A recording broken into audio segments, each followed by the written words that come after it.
बच्चों हम लोग आगे कंटिन्यू करते हैं। एल्केन, एल्किन, एल्काइन, ये 3 कॉन्सेप्ट अगर आप सीख गए आपकी लाइफ में कोई दिक्कत ही नहीं है, क्योंकि इसी के बेस पे ऑर्गेनिक केमिस्ट्री पूरा डिपेंड है। पूरा तो नहीं कह सकते लेकिन 70% कह सकते हैं। अगर हम इसमें एल्केन देखते हैं तो एल्केन का मतलब ये होता है जैसे कार्बन है इसके चारों तरफ सिंगल बॉन्ड हो। एल्कीन का अगर हम बात करेंगे, एल्कीन का मतलब ये होता है कि ये डबल बॉन्ड हो बीच में एक।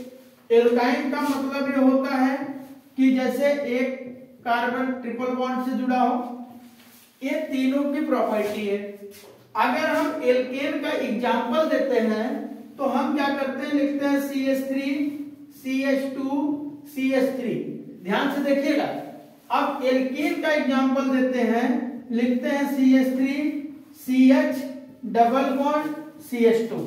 अगर यही हम एल्काइन का एग्जांपल देते हैं, लिखते हैं CH और CH। ऐसा क्यों? ऐसा इसलिए क्योंकि इस कार्बन के आउटर मोस्ट शेल में 4 इलेक्ट्रॉन है, तो ये कार्बन एक बॉन्ड बनाया, 3 हाइड्रोजन फ्री हैं। लेकिन एक कार्बन यहाँ डबल बॉन्ड इसलिए है तो ये 2 इलेक्ट्रॉन इसके बिजी हैं, इसलिए इसके 1 इलेक्ट्रॉन इधर बिजी है तो 1 हाइड्रोजन फ्री है। इसका 2 इलेक्ट्रॉन बिजी है तो 2 हाइड्रोजन फ्री है, लेकिन इसके 3 इलेक्ट्रॉन बिजी है। अब इसके क्या है, 1 हाइड्रोजन फ्री है। अगर आपको ये चीज समझ में आ गई तो बहुत सारी प्रॉब्लम आपको सॉल्व हो गई। अब इसको हम पढ़ेंगे प्रोप। अब एल्केन का है ना, तो इसका लास्ट में समझो फादर नेम क्या है, ए, तो इसको बच्चों हम क्या लिखेंगे, प्रोपेन। अब देखो यहाँ, अब देखो इसमें फंक्शनल ग्रुप काउंट होता है 1 2 3, तो इसका नाम क्या है, प्रोप। अब प्रोप लिख दिए बच्चों, इसका फादर नेम क्या है, ई, लिखेंगे 1 ई।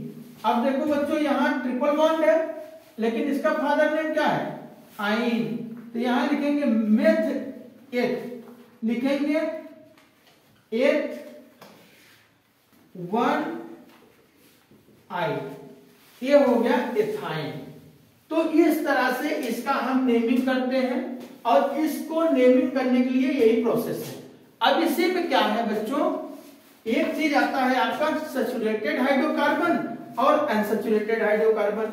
सैचुरेटेड हाइड्रोकार्बन वो होता है जिसमें सिंगल बॉन्ड होता है, अनसैचुरेटेड हाइड्रोकार्बन वो होता है जिसमें मल्टीपल बॉन्ड होता है। अब सिंगल बॉन्ड किसमें होता है, एल्केन में होता है, और मल्टीपल बॉन्ड की डबल और ट्रिपल बॉन्ड किसमें होता है, एल्कीन और एल्काइन में होता है। एल्कीन और एल्काइन होता है बच्चों अनसैचुरेटेड हाइड्रोकार्बन और एल्केन होता है बच्चों सैचुरेटेड हाइड्रोकार्बन। ये इतने ही पार्ट हैं हाइड्रोकार्बन के। अब हाइड्रोकार्बन के बाद एक नई हेडिंग आती है बच्चों, आइसोमर और कैटिनेशन। क्या होता है, आइसोमर और कैटिनेशन। तो आइसोमर की बात कितना करते हैं उसकी बात कर सकते हैं, तो आइसोमर क्या होता है उसकी बात करेंगे। और आइसोमर तो बहुत ज्यादा इंपॉर्टेंट है, मैं एक वीडियो डाल चुका हूं, तो एक वीडियो और बना के डाल रहे हैं क्योंकि 10th के बोर्ड के लिए बहुत इंपॉर्टेंट टॉपिक है ये सब। ठीक है बच्चों, आज की बस इतनी क्लास, अगले क्लास में फिर मिलते हैं। Thank you.